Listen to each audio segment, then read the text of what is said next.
आज के आधुनिक संस्कृति में लोगों को जूनियर, असिस्टेंट और सबऑर्डिनेट जैसे शब्द पसंद नहीं है। उनको ये शब्द इसलिए पसंद नहीं है क्योंकि उनको इन शब्दों के अंदर दूसरों की सेवा करने का एक अर्थ निकलता है। उनको इसलिए वो शब्द इतने पसंद नहीं है। किसी का जूनियर बनना, किसी का असिस्टेंट बनना, किसी का सबऑर्डिनेट बनना, बल्कि उनको यह पसंद है कि दूसरे लोग उनकी सेवा करें। उनको सीनियर पोस्ट दो तो अच्छा लगता है, लीडर शब्द अच्छा लगता है, सुपीरियर शब्द अच्छा लगता है।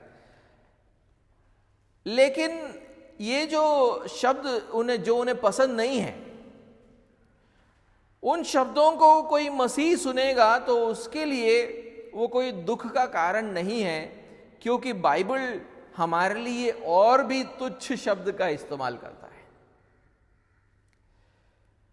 बाइबल हमें दास करके बुलाता है, दास। लेकिन हम इस पदवी को बड़े गर्व के साथ रखते हैं क्योंकि हम मसीह यीशु के दास हैं। अगर हम मसीह के दास हैं तो उससे हमारे जीवन में क्या फर्क पड़ता है? हमारा जो रिश्ता है मसीह के साथ और दूसरों के साथ कैसा होना चाहिए? अगर हम दास हैं तो मसीह यीशु के साथ और दूसरों के साथ हमारा रिश्ता कैसा होना चाहिए? मैं इसी बात को आपके सामने रखना चाहता हूं। आज मैं आपके साथ एक मसीह के दास के 3 चिन्हों को प्रस्तुत करूंगा। एक मसीह के दास के 3 चिन्ह। पहला, वो मसीह के आज्ञाओं को मानता है। वो मसीह के आज्ञाओं को मानता है। इस आयत के अंदर पौलुस मसीहों में एक नए गुट को संबोधित करता है जो पहले शताब्दी के कलीसिया में मौजूद थे। आज नहीं है, मुझे नहीं लगता कि आज ऐसा कोई है। एक नए गुट को संबोधित करता है। वो उनको दास बुलाता है। दास का मतलब क्या है? दासों को परिभाषित करने के लिए बाइबल उनकी तुलना एक दूसरे गुट से करता है। इस गुट को स्वतंत्र कहा जाता है। यानी एक गुट हो गया दास, दूसरा गुट हो गया स्वतंत्र। आप यहां पर ही 8वें आयत को पढ़कर देख लीजिए। ऐसा ही एक तुलना जो है यहां पर भी किया गया है। 8वें आयत में लिखा है, क्योंकि तुम जानते हो कि जो कोई जैसा अच्छा काम करेगा, चाहे दास हो चाहे स्वतंत्र, प्रभु से वैसा ही पाएगा। तो कहने का मतलब क्या है कि दास स्वतंत्र नहीं होते हैं। दास स्वतंत्र नहीं होते हैं। उनका प्रभु उनका मालिक है और उनके प्रभु जो आज्ञा देते हैं वही उनको करना है। वो अपनी मन की नहीं चला सकते। उनका प्रभु जो कहेगा वही उनको करना है। इसलिए वे जो अपने प्रभु के आज्ञाओं को मानते हैं उनको विश्वास योग्य दास कहा जाता है। बाइबल में अक्सर जो लोग प्रभु के बातों को मानते हैं, और जो अपने प्रभुओं के आज्ञाओं को नहीं मानते हैं उनको दुष्ट दास करके भी कहा जाता है। इसका मतलब यह है कि प्रभु के प्रति आज्ञाकारिता ही एक दास का प्रमुख कर्तव्य है। आज्ञाकारिता। अब वो अपने प्रभु के बातों को सुनता है, वो अपनी नहीं चलाता है। इसलिए हमारे आयत में पौलुस दासों से कहता है, जो लोग इस संसार में तुम्हारे प्रभु है उनकी आज्ञाओं को मानो। अब बहुत सारे लोग आपसे ये सवाल करेंगे कि क्या बाइबल दासत्व अथवा गुलामी को प्रोत्साहन देता है? सोचने वाली बात है, क्योंकि आज तो कहीं पर भी ज्यादा आप दासत्व को नहीं देखते हैं, गुलामी नहीं देखते हैं, गुलामों को नहीं देखते हैं। तो क्या बाइबल यहां पर गुलामी दासत्व को प्रोत्साहन दे रहा है? क्योंकि पौलुस यहां दासों से कह रहा है कि तुम अपने प्रभुओं की आज्ञाओं को मानो, और इसका सीधा जवाब है नहीं। पौलुस मसीहों के बीच में दासत्व को प्रोत्साहित नहीं करता है। उदाहरण के लिए हम पहले कोरिन्थियों में जाएं और 7वें अध्याय और 21वें आयत से 23वें आयत को हम पढ़ें। देखिए वहां पर पौलुस क्या लिखता है।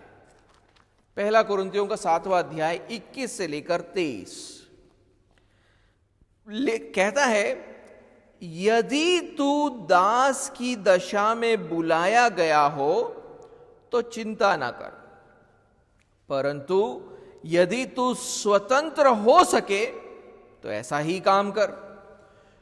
क्योंकि जो दास की दशा में प्रभु में बुलाया गया है वो प्रभु का स्वतंत्र किया हुआ है, वैसे ही जो स्वतंत्रता की दशा में बुलाया गया है वह मसीह का दास है।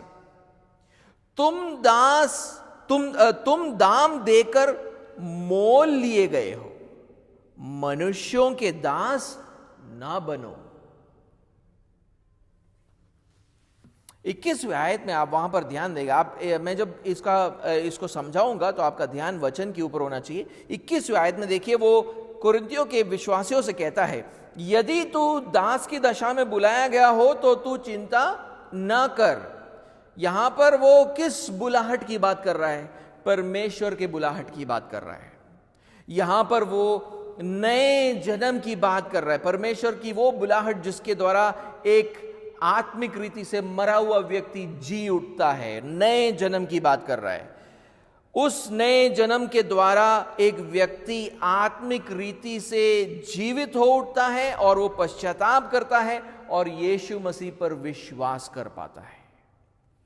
अगर एक व्यक्ति दास था जब परमेश्वर ने उसको बुलाया, जब वो उसने विश्वास किया, तो पौलुस उससे कहता है तू चिंता ना कर उसकी। तू दास, तुझको जब बुलाया गया तो दास था और तेरी दशा अभी भी वही है, तो तू उसकी चिंता ना कर। क्योंकि काफी बार दासों को ऐसे अत्याचारी सामाजिक संरचना से निकालना बहुत मुश्किल होता था।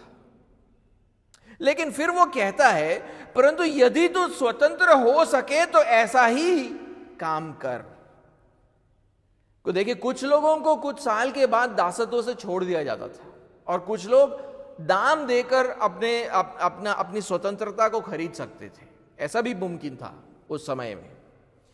तो ऐसे दासों से वो कहता है कि उन्हें स्वतंत्र होने का प्रयास करना चाहिए, ना कि दास बने रहने का, है ना। तो दास बना रहना एक छूट है। इच्छा तो यह है कि तुम स्वतंत्र रहो।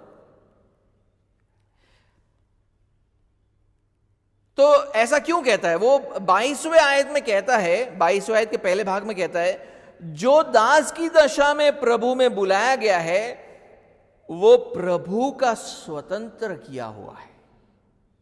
क्योंकि जब वो यीशु मसीह पर विश्वास करता है, वो उसको यीशु मसीह हर प्रकार के पापमय दासत्व से छुटकारा देता है। फिर 22वें आयत के दूसरे भाग में वो कहता है कि अगर एक व्यक्ति स्वतंत्र था, तो पहला था एक व्यक्ति जब उसको बुलाया गया वो दास था, अब दूसरे व्यक्ति की बात हो रही है जो स्वतंत्र था जब उसको बुलाया गया।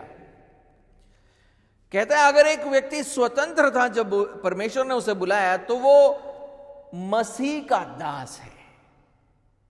तो ऐसा व्यक्ति ना सोचे कि अब मैं दास नहीं हूं। स्वतंत्र व्यक्ति यह समझ ले कि अब तुम मसीह यीशु के दास बन चुके। क्यों? 23वें आयत के पहले भाग में वो कहता है यीशु मसीह ने उन्हें दाम देकर मोल लिया है। वो उन्हें हर पापमय दासत्व से छुड़ाता है, लेकिन उन्हें अपना बनाता है। इसलिए हर विश्वासी मसीह का दास है ना।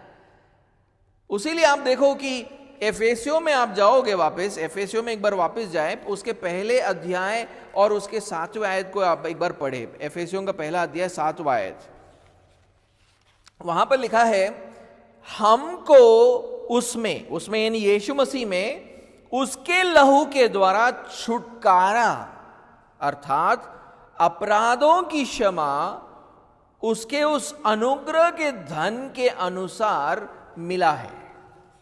पौलुस यहां पर कहता है कि हमको यीशु मसीह में छुटकारा मिला है, हम स्वतंत्र हो चुके हैं। छुटकारा शब्द का मतलब है दासत्व से आजादी मिल चुकी है, पाप के दासत्व से हमें आजादी मिल चुकी है। और यीशु ने इस छुटकारे के लिए दाम चुकाया, कैसे? अपने लहू के द्वारा। लहू जो है दाम था हमें पाप के दासत्व से छुड़ाने का। कैसे? जब यीशु को क्रूस पर चढ़ाया गया और वहां पर उसने परमेश्वर के क्रोध को सहा हमारे लिए, उसने हमारे छुटकारे का दाम चुकाया वहां पर। इसलिए परमेश्वर ने हमारे पापों को क्या किया? क्षमा किया। तो जैसे ही परमेश्वर हमें क्षमा करता है तो क्या होता है? फिर पाप का कोई सामर्थ हम पर नहीं रहता है। अब पाप जो है अब हमारा प्रभु नहीं है, हम उसके दासत्व से छूट चुके हैं और हम किसके हो चुके हैं? यीशु मसीह के दास बन चुके हैं। इसी बात को प्रेरित पौलुस इफिसुस के प्राचीनों से करता है प्रेरितों के कृत्य के अंदर। आप प्रेरितों का कृत्य निकाले, प्रेरितों का कृत्य 20वां अध्याय और 28वें आयत में देखिए वो वहां पर क्या कहता है। कहता है प्रेरितों का कृत्य 20वां अध्याय 28वां आयत, इसलिए अपनी और पूरे झुंड की चौकसी करो जिसमें पवित्र आत्मा ने तुम्हें अध्यक्ष ठहराया है, कि तुम परमेश्वर की कलीसिया की रखवाली करो जिसे उसने अपने लहू से मोल लिया है। उसने अपने लहू से कलीसिया को मोल लिया है। तो अगर हम पाप के दासत्व से छूट चुके हैं और हम यीशु मसीह के दास बन चुके हैं, तो अब हमें क्या करना चाहिए? हम वापस जाएंगे पहले कुरिन्थियों के 7वें अध्याय में, जिसको हम पढ़ रहे थे। पहले कुरिन्थियों के 7वें अध्याय में वापस जाएंगे जहां पर पौलुस इन बातों को कर रहा था, और वहां पर जाकर 23वें आयत को एक और बार पढ़ेंगे। देखिए 23वें आयत में क्या लिखता है वो, तुम दाम देकर मोल लिए गए हो, मनुष्यों के दास ना बनो। पौलुस कहता है कि मनुष्यों के दास ना बनो। तो पौलुस के मन में बात बिल्कुल स्पष्ट है, जो यीशु मसीह पर विश्वास करते हैं वो यीशु मसीह के दास है, इसलिए उन्हें किसी और व्यक्ति का दास नहीं बनना चाहिए। हम किसी के दास नहीं बनते क्योंकि हम सिर्फ यीशु मसीह के दास हैं। इसलिए जो कोई भी दासत्व में है उन्हें दासत्व से आजाद होने का हर प्रयास करना चाहिए, पौलुस कहता है। लेकिन जो लोग अपने आप को दासत्व से छुड़ा नहीं पाते, ऐसे बहुत सारे मसीह थे जो अपने आप को दासत्व से छुड़ा नहीं पा रहे थे, उनसे पौलुस इस आयत में बात कर रहा है। कहता है, हे दासों, जो लोग इस संसार में तुम्हारे प्रभु है उनका आज्ञा पालन करे, मन के सिधाई से डरते और कांपते हुए मानो मसीह का। यहां पर पौलुस मसीह दासों से कहता है कि उन्हें अपने मसीह प्रभुओं के आज्ञाओं को मानना चाहिए। अब यहां पर प्रभु शब्द का इस्तेमाल, वो कहता है ना कि अपने इस संसार में तुम्हारे जो स्वामी है, ऐसे लिखा होगा है ना आपके अनुवाद के अंदर, वहां पर स्वामी नहीं है, वहां पे शब्द जो इस्तेमाल किया गया है वो प्रभु है। पौलुस या बाइबल का कोई भी लेखक कोई भी वचन ऐसे ही इस्तेमाल नहीं कर देता है, उसका एक अर्थ होता है, एक उद्देश्य के साथ इस्तेमाल करता है। उसलिए अनुवाद भी सटीक होना बहुत जरूरी है। वहां पर जो शब्द है वो प्रभु है। क्यों वो प्रभु शब्द का इस्तेमाल करता है वहां पर? क्योंकि वो इस बात पर जोर डालना चाहता है कि तुम्हारे जो प्रभु है वो सिर्फ शरीर में तुम्हारे प्रभु है। यूनानी भाषा में तुम्हारे ऐसा लिखा है ना कि आपके अनुवाद में लिखा है कि इस संसार में जो तुम्हारे प्रभु है। यूनानी भाषा में ऐसा नहीं लिखा है, बोले कि शरीर में जो तुम्हारे प्रभु है, शरीर में। तो वो कहना चाहता है कि तुम्हारे जो सांसारिक प्रभु है वो सिर्फ शरीर में तुम्हारे प्रभु है। उनका आखिरी प्रभु तो कौन है? प्रभु यीशु मसीह है जो स्वर्ग में है। उसीलिए लोग जो है उसको सांसारिक प्रभु लिखते हैं। बोले कि ये यहां पे जो तुम्हारे प्रभु है वो केवल सांसारिक प्रभु है, आपका असल प्रभु तो स्वर्ग में है, स्वर्ग में विराजमान है। उनका आखिरी प्रभु मसीह है जो स्वर्ग में है, जहां से वो सब पर शासन करता है। इस संसार के हर दास और हर प्रभु पर मसीह यीशु प्रभु है। इसलिए ये दास ये जानकर कि मसीह उनका प्रभु है, भले संसार के प्रभुओं की आज्ञाओं को माने, उनकी आज्ञाकारिता आखिर में मसीह यीशु के प्रति है। वो आज्ञा तो मानते हैं सांसारिक प्रभुओं का, लेकिन वो मन में ये सोच कर करते हैं कि मैं प्रभु यीशु की आज्ञाओं को मान रहा हूं। क्यों? क्योंकि प्रभु यीशु ने ही उनसे कहा है कि तुम अपने संसार के प्रभुओं की आज्ञाओं का पालन करो। उदाहरण के लिए कहां ऐसा लिखा है कि मसीह यीशु ने यह आज्ञा दिया है कि मसीह दासों को अपने संसार के प्रभुओं के आज्ञाओं का पालन करना चाहिए? आप पहले तीमुथियुस के 6वें अध्याय को पढ़िए। पहले तीमुथियुस का 6वां अध्याय और उसका 2रा आयत, जहां पर प्रेरित पौलुस लिखता है। देखिए ये सारे किताब प्रेरितों ने लिखा है। और प्रेरित कौन है? प्रेरित है यीशु मसीह के संदेशक। तो यीशु मसीह के शब्दों को आपके पास लेकर आ रहे हैं। 2रे आयत में देखो वहां पर क्या लिख रहे हैं, जिनके प्रभु, या वहां पर ऐसा लिखा है स्वामी, लेकिन शब्द प्रभु है, ठीक है। जिनके प्रभु विश्वासी है, उन्हें वे भाई होने के कारण तुच्छ ना जाने, वरन उनकी और भी सेवा करें, क्योंकि इससे लाभ उठाने वाले विश्वासी और प्रेमी है। इन बातों का उपदेश किया कर और समझाता रहे। जब दास और उनके प्रभु मसीह यीशु पर विश्वास कर, देखिए पहले शताब्दी में यह हो रहा था, सुसमाचार का प्रचार हो रहा था, तो दास तो कलीसिया में आ ही रहे थे, दास के साथ साथ उनके प्रभु भी विश्वास कर रहे थे, तो दोनों ही एक साथ कलीसिया में आते हैं, है ना। तो एक समस्या वहां पर उत्पन्न होती है। जब दास और उनके प्रभु मसीह यीशु पर विश्वास करते हैं तो एक नई वास्तविकता उभर कर आती है। वो वास्तविकता क्या है कि अब वो मसीह में एक दूसरे के भाई बन चुके हैं। यानी कुछ दिन पहले तक जो प्रभु था, जो अपना जो है रौब जमाता था, और उसका दास जो उसके सामने गिड़गिड़ाता था, अब वो दोनों क्या बन चुके हैं? भाई बन चुके हैं यीशु मसीह पर विश्वास करने के द्वारा।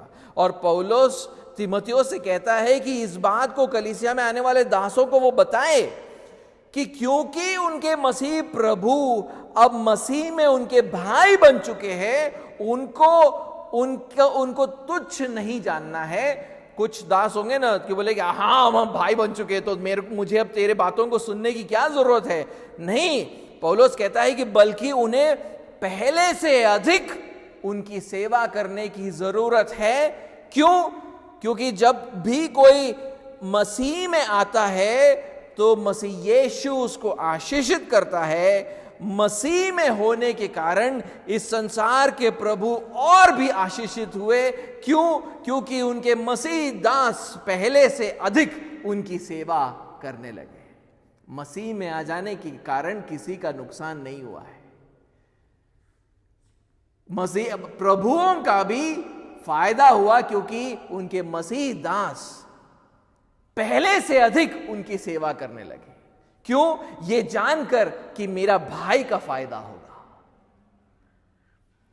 और फिर तीसरे आयत में पौलुस कहता है ये प्रभु यीशु मसीह की बातें हैं, या ये प्रभु यीशु मसीह की आज्ञाएं हैं। आप एक बार तीसरा और आयत और चौथे आयत का पहला भाग पढ़े, देखिए वहां पर वो क्या लिखता है। तो ये इन बातों को लिखने के बाद तुरंत वो क्या लिखता है, यदि कोई और ही प्रकार का उपदेश देता है और खरी बातों को अर्थात हमारे प्रभु यीशु मसीह की बातों को और उस उपदेश को नहीं मानता जो भक्ति के अनुसार है, तो वो अभिमानी हो गया। तो वो कह रहा है कि दासों को ये बात कौन बता रहा है?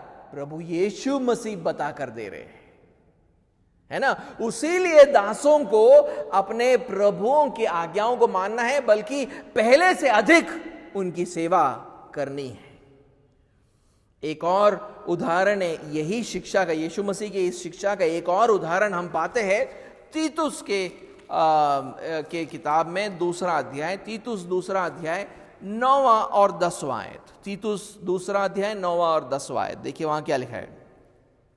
दासों को समझा कि अपने अपने स्वामी के अधीन रहे और सब बातों में उन्हें प्रसन्न रखे और उलट कर जवाब ना दे, चोरी चालाकी ना करे, पर सब प्रकार से पूरे विश्वासी निकले कि वे सब बातों में हमारे उद्धारकर्ता परमेश्वर के उपदेश की शोभा बढ़ाए। यहां पर पौलुस तीतुस से कहता है कि उसको ये बातें कलीसिया में आने वाले दासों को बताना चाहिए। क्या बातें? कि उन्हें सब बातों में अपने प्रभुओं के अधीन रहना चाहिए। इस 10वें आयत में वो कहता है कि जब वो ऐसा करेंगे तो क्या होगा? तो वो हमारे उद्धारकर्ता परमेश्वर के उपदेश की शोभा बढ़ाएंगे। कहने का मतलब है यीशु मसीह ने ही, हमारे उद्धारकर्ता यीशु मसीह, हमारे परमेश्वर यीशु मसीह ने ही मसीह दासों से ये कहा है कि तुम अपने प्रभुओं के प्रति बलवा नहीं करो, बल्कि उनके अधीन बने रहो।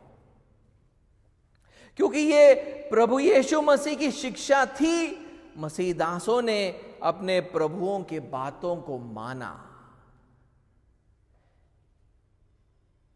उनकी आज्ञाकारिता असल में प्रभु यीशु मसीह के प्रति आज्ञाकारिता है। नहीं तो ये लोग बलवा कर सकते थे, लेकिन इन्होंने नहीं किया। इन्होंने अधीन होकर अपने प्रभुओं की सेवा करते रहे, पहले से अधिक सेवा की। क्यों? क्योंकि वो जानते थे कि ये प्रभु यीशु मसीह की आज्ञा है। उसीलिए पौलुस हमारे आयत में कहता है, हे दासों अपने सांसारिक स्वामियों का आज्ञा पालन करे। अंत में लिखता है मानो मसीह का। जैसे मसीह की आज्ञा का पालन करते हो ना, वो समझकर तुम अपने सांसारिक स्वामियों का, प्रभुओं का आज्ञा पालन करो। उनको आज्ञा इस तरह मानना है मानो मसीह की आज्ञाओं को मान रहे हैं, क्योंकि वही उनका सच्चा प्रभु है जो स्वर्ग से सब पर शासन करता है। ये जो आयत है हम पर लागू कैसे होता है? क्योंकि हम में से कोई भी सांसारिक प्रभु का दास नहीं है, क्योंकि हम सब स्वतंत्र लोग हैं। हमें से कोई भी यहां पर दास नहीं है। असल में पहले शताब्दी के मसीह दास भी ऐसा ही सोचते थे, हमारे जैसा। हम भी किसी मनुष्यों के दास नहीं है। उनके अनुसार वो सिर्फ मसीह के दास थे। उनके मनों में सिर्फ एक बात थी, भले वो दास का काम कर रहे थे, लेकिन उनके मन में एक ही बात थी, हम जो है मसीह यीशु के दास हैं और किसी के दास नहीं है। और इसलिए वो सिर्फ मसीह के प्रति आज्ञाकारी थे। वो अपने सांसारिक प्रभुओं की आज्ञाओं को मानते थे क्योंकि मसीह की आज्ञाओं को मानना था, और प्रभु यीशु मसीह के प्रति उनकी आज्ञाकारिता ऐसी थी कि वो उसके लिए दुख उठाने के लिए भी तैयार थे। देखो, इनमें से बहुत सारे दासों ने अपने प्रभु के अधीन हो रहकर बहुत दुख उठाया होगा। दासों का जीवन बहुत अच्छा नहीं था, बहुत खराब था। उनको अक्सर धमकाया जाता था अथवा उनके साथ अन्याय होता था, उनको दंड दिया जाता था, कभी कभी उनको मार भी दिया जाता था। लेकिन प्रभु यीशु मसीह के लिए उन्होंने इन सब बातों को सहा। ये दास हमारे लिए एक बड़े आदर्श है। हमें प्रभु यीशु मसीह की आज्ञाओं को कैसे मानना चाहिए, अगर हमें सीखना है तो हम इन दासों से सीखें। हमें भी प्रभु यीशु मसीह के लिए दुख उठाने के लिए तैयार रहना चाहिए, इस हद तक उसका आज्ञाकारी बने कि दुख भी उठाना पड़े तो हम दुख उठाएंगे। यीशु मसीह पतियों से कहता है कि वे अपने पत्नियों से बलिदान पूर्ण रीति से प्रेम करें।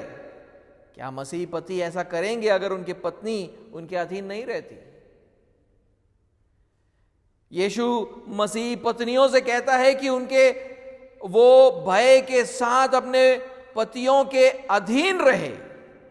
क्या मसीह पत्नी ऐसा करेंगे अगर उनके पति उनसे प्रेम से व्यवहार नहीं करते? तो क्या प्रभु यीशु मसीह की बातों को आप मानोगे? यीशु मसीह बच्चों से कहता है कि वो आज्ञाकारिता के द्वारा माता पिता का आदर करे, लेकिन क्या मसीह बच्चे ऐसा करेंगे अगर उनके माता पिता उनके प्रति कठोरता से व्यवहार करते हैं? यीशु मसीह माता पिताओं से कहता है कि वो अपने बच्चों को शिक्षा और ताड़ना और चेतावनी दे। क्या माता पिता ऐसा करेंगे अगर उनके बच्चे लगातार उनके बातों को नहीं मानते हैं? दूसरों के साथ के रिश्तों में, खासकर मसीहों के साथ के रिश्तों में, हमें इन दासों के समान बनना चाहिए। उनकी भी सेवा करे जो हमारे तरफ भलाई नहीं करते। और हम ऐसा इसलिए करते हैं क्योंकि हमारे प्रभु यीशु मसीह ने हमें यह आज्ञा दी है कि हम दूसरों की सेवा करें, और हम उसके दास हैं, उसके बातों को मानने वाले लोग हैं। जो भी वो कहता है उसको हम करेंगे।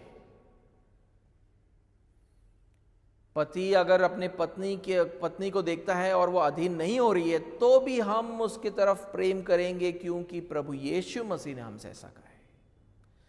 पत्नी जो है अपने प्रेम रहित पति से प्रेम करेगी, उसके अधीन होगी, क्योंकि प्रभु यीशु मसीह ने कहा है। बच्चे कठोर माता पिता के भी अधीन उनके रहना चाहिए, क्योंकि मसीह यीशु ने उनसे ये कहा है। माता पिताओं को अब उनके बात मानने ना वाले बच्चों के प्रति भी उनको भी शिक्षा, ताड़ना, चेतावनी और जो भी वो कार्यों करते उनको करते रहना चाहिए। क्यों? क्योंकि प्रभु यीशु मसीह ने कहा है। भले कोई कैसा भी हो, हमें तो प्रभु यीशु मसीह की बातों को मानना है। दूसरा बिंदु, दूसरा पॉइंट, दूसरा चिन्ह, डरते और कांपते हुए। डरते और कांपते हुए पौलुस दासों से कहता है कि उन्हें कैसे अपने प्रभुओं के आज्ञाओं को मानना चाहिए। कहता है, हे दासों, जो लोग इस संसार में तुम्हारे प्रभु हैं उनका आज्ञा पालन करे, मन के सीधाई से डरते और कांपते हुए मानो मसीह का। दासों को उनके प्रभुओं की आज्ञा डरते और कांपते हुए मानना चाहिए। प्रेरित पतरस भी ऐसा ही कुछ लिखता है। पहले पतरस उसके 2 अध्याय और उसके 18वें आयत में, एक बार हम उसको पढ़े। पहला पतरस 2 अध्याय और उसका 18वां आयत। देखिए वहां पर क्या लिखा है। हे सेवकों, हर प्रकार के भय के साथ अपने स्वामियों के अधीन रहो, न केवल उनके जो भले और नम्र हो, पर उनके भी जो कुटिल हो। पतरस सेवकों से कहता है कि वे भय के साथ अपने स्वामियों के अधीन रहे, और उनको भय के साथ अधीन सिर्फ उन लोगों के प्रति नहीं होना है जो उनके प्रति भले और नम्र है, बल्कि उनके प्रति भी होना है जो उनके प्रति कुटिल है। हर स्वामी भला और नम्र नहीं होता है, तो कुछ तो अपने सेवकों के प्रति कुटिलता से कार्य करते हैं, लेकिन सेवकों को भय के साथ अपने स्वामियों के अधीन क्यों रहना चाहिए? इसके पीछे जो प्रेरणा है उसको अगले 2 आयतों में स्पष्ट किया गया है। 19वां और 20वां आयत पढ़े। क्योंकि यदि कोई परमेश्वर का विचार करके अन्याय से दुख उठाता हुआ क्लेश सहता है तो यह सुहावना है, क्योंकि यदि तुमने अपराध करके घूंसे खाए और धीरज धरा तो इससे क्या बढ़ाई की बात है। पर यदि भला काम करके दुख उठाते हो और धीरज धरते हो तो ये परमेश्वर को भाता है, ये परमेश्वर को भाता है। देखिए, सेवकों का ऐसा व्यवहार जो है वो परमेश्वर को भाता है। जब कोई सेवक अन्याय से दुख उठाकर क्लेश सहता है उसके स्वामी से, वो ऐसा इसलिए करता है क्योंकि मसीह यीशु ने उसे यह आज्ञा दी है कि उसे अधीन रहना है, ऐसे स्वामियों के भी, कि वो कुटिल स्वामियों के भी अधीन रहे। यीशु मसीह के आंखों में जो ठीक है वो उस बात को करते हैं और उस कारण वो दुख भी उठाते हैं। ऐसा व्यवहार परमेश्वर को भाता है, ऐसा व्यवहार यीशु मसीह को भाता है। लेकिन अगर वो अपने कुटिल स्वामियों के अधीन ना रहे तो उनको परमेश्वर के न्याय का सामना करना होगा, मसीह के न्याय का सामना करना होगा। ऐसा नहीं है कि हमें अनंत दंड मिलेगा, लेकिन हमें एक दिन प्रभु यीशु मसीह को जरूर लेखा देना होगा। हमको शायद नुकसान उठाना पड़ेगा अगर हम प्रभु यीशु के बातों को उस तरह नहीं माने, तो हमें हमारे मन में ये बात बैठा लेने की जरूरत है कि हमको एक दिन हमारे जीवन का लेखा प्रभु यीशु को देना है। उसी लिए हम वही करेंगे जो उसको भाता है। इन दासों ने भी ऐसा ही किया।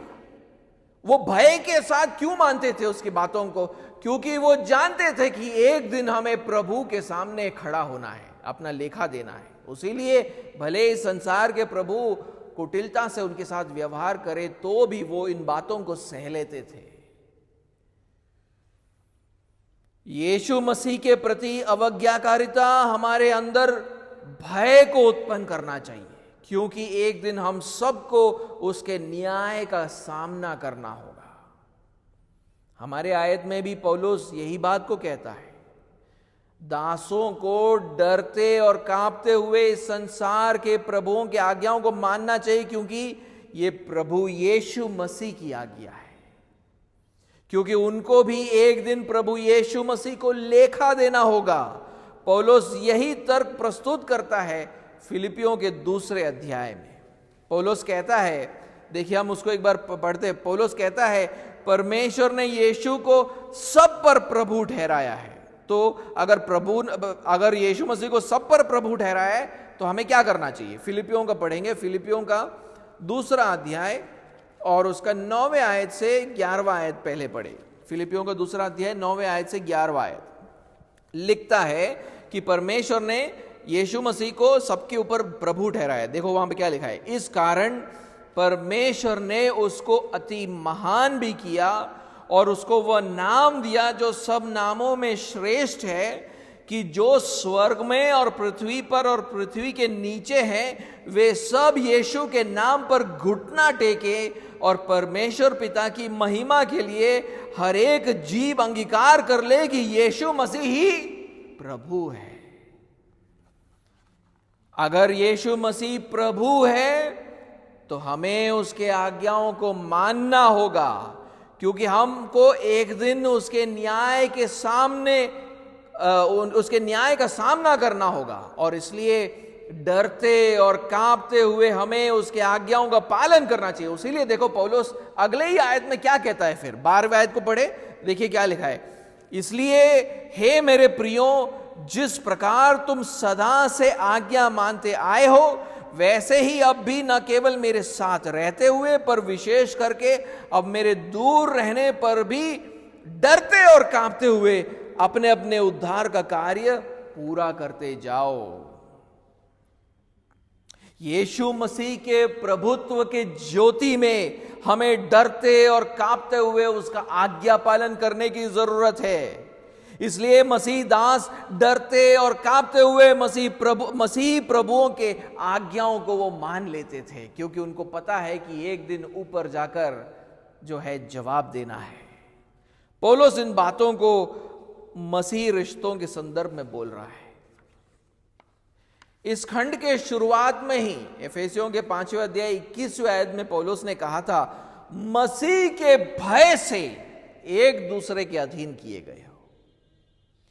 हम एक दूसरे के अधीन होते हैं, एक दूसरे की सेवा करते हैं, क्योंकि हमें प्रभु यीशु मसीह का डर है।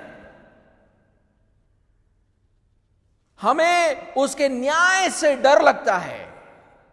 इस दुनिया में हम कैसे जिए उसके अनुसार वो हमारा न्याय करेगा। पौलुस देखिए दूसरे कोरिन्थियों में क्या लिखता है, दूसरे कोरिन्थियों के 5वें अध्याय में क्या लिखता है, 10वां और 11वां आयत का पहला भाग। दूसरा कोरिन्थियों का 5वां अध्याय 10वां आयत 11वां आयत का पहला भाग। क्योंकि अवश्य है कि हम सब का हाल मसीह के न्याय आसन के सामने खुल जाए। तो बोलता है कि हम सब का हाल मसीह के न्याय आसन के सामने खुलेगा, कि हर एक व्यक्ति अपने अपने भले बुरे कामों का बदला जो उसने देह के द्वारा किए हो पाए। इसलिए प्रभु का भय मानकर हम लोगों को समझाते हैं।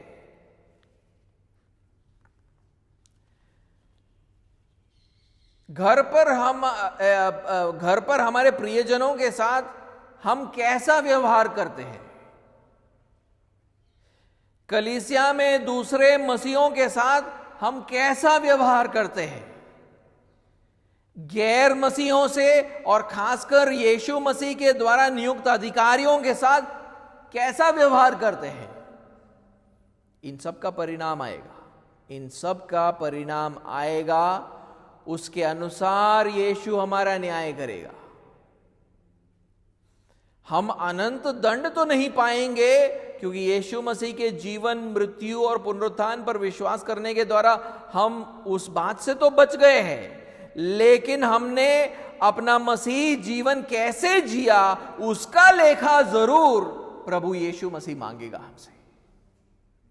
इसलिए यह सोचकर कि प्रभु के आज्ञाओं के ज्योति में हम इन रिश्तों को कैसे निभा रहे हैं, हमें डरते और कांपते रहना चाहिए, क्योंकि हम जैसे अपने इन रिश्तों को निभा रहे हैं उसका लेखा वो मांगेगा। तुमने पति होकर अपने पत्नी के साथ कैसा व्यवहार किया, पत्नी होकर तूने अपने पति के साथ कैसा व्यवहार किया, बच्चों ने अपने माता पिता के साथ कैसा व्यवहार किया, माता पिता ने बच्चों के साथ कैसा व्यवहार किया, मसीहों ने एक दूसरे के साथ कैसा व्यवहार किया, मसीहों ने गैर मसीहों के साथ कैसा व्यवहार किया। इन सब चीजों का लेखा हमें प्रभु यीशु मसीह को देना होगा।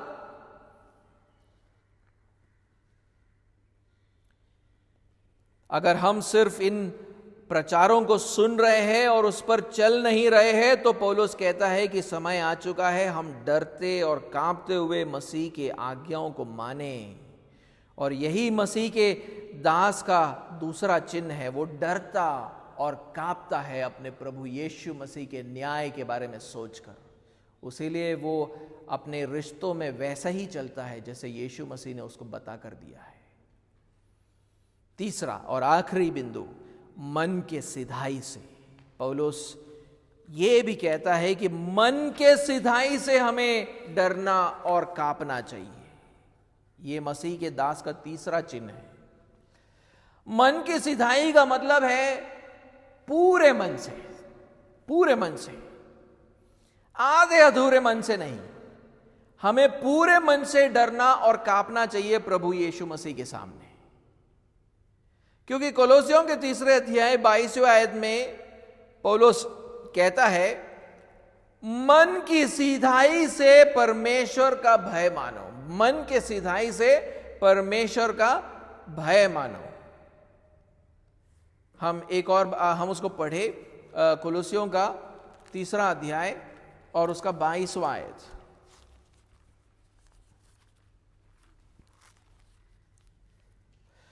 वहां पर थोड़ा अलग होगा वहां पे अनुवाद में, लेकिन आप हिंदी अगर इंग्लिश के साथ कंपेयर कर सकते हो तो वैसा ही वहां पे लिखा है, हे सेवकों, जो शरीर के अनुसार तुम्हारे स्वामी है, सब बातों में उनकी आज्ञा का पालन करो, मनुष्यों को प्रसन्न करने वालों के समान दिखाने के लिए नहीं, परंतु मन की सिधाई से प्रभु का भय मानो। असल में ऐसा लिखा हुआ है, परंतु मन की सिधाई से प्रभु का भय मानो। यही शब्द का इस्तेमाल उसने 2 कुरिन्थियों के 11वें अध्याय में भी किया है। 2 कुरिन्थियों का 11वां अध्याय और 3 आयत देखिए वहां पर क्या लिखा है। 2 कुरिन्थियों का 11वां अध्याय 3 आयत, परंतु मैं डरता हूं, या वहां पर शब्द जो है भय है, परंतु मैं भय मानता हूं कि जैसे सांप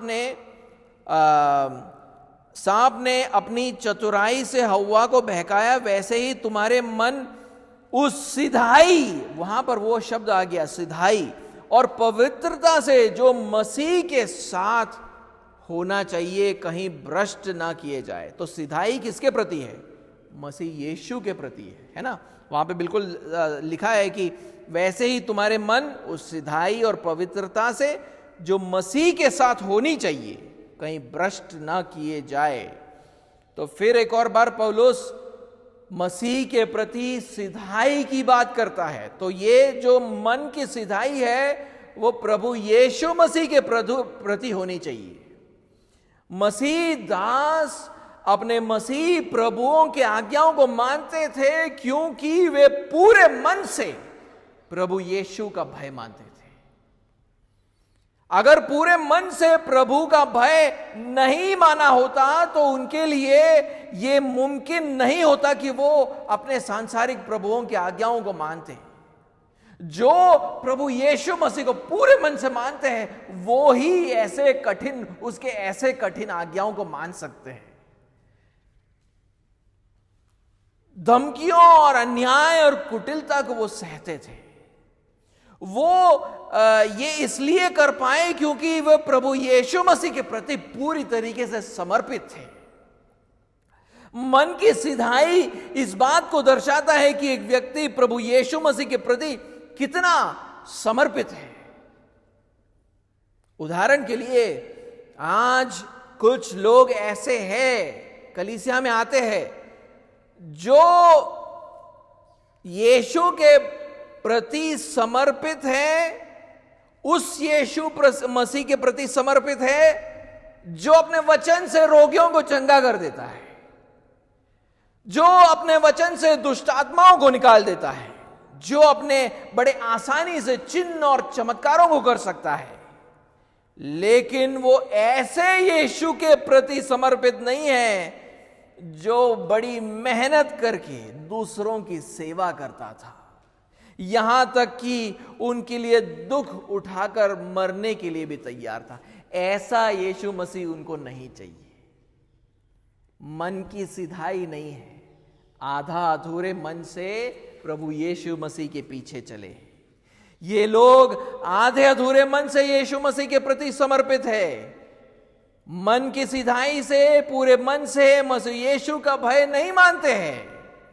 ऐसे लोग यीशु मसीह के कुछ आज्ञाओं को मान लेते हैं जो उनके लिए आसान है, लेकिन जब यीशु मसीह उनसे कहता है कि बलिदान पूर्ण रीति से अपने पत्नी से प्रेम करो, ऐसी पत्नी से जो उनके अधीन नहीं रहती, अथवा भय के साथ अपने प्रेम रहित पति के अधीन रहो, अथवा आज्ञाकारिता के द्वारा अपने कठोर माता पिता के आदर करो, अथवा अपने अस्थिर बच्चों को सिखाने, ताड़ना और चेतावनी देने में मेहनत करो, अथवा पापमय और कमजोर मसीहों की सेवा करो,